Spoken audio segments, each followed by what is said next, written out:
সেটা নিয়ে হাজির হয়েছি।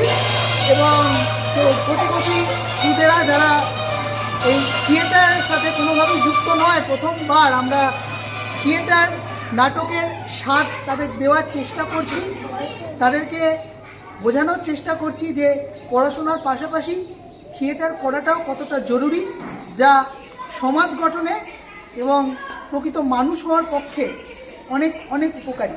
এবং সেই সঙ্গে যারা এইখানে রয়েছে বিদ্যালয়ে, তারা কোনোদিন নাটকে শুধু পারফর্ম করেনি এমন নয়, তারা কোনোদিন নাটক দেখেও নি, এটা তাদের জীবনের প্রথমবার। এবং তারা তাদের মতো করে চেষ্টা করেছে, একটা ছোট্ট কম্পোজিশন আমরা তোলার চেষ্টা করেছি, সবাই মিলে একত্রে রয়েছে। এবং আপনাদের সামনে আমরা আমাদের এই অভিনয় কর্মসূচির একটা টুকরো তুলে ধরি। নমস্কার।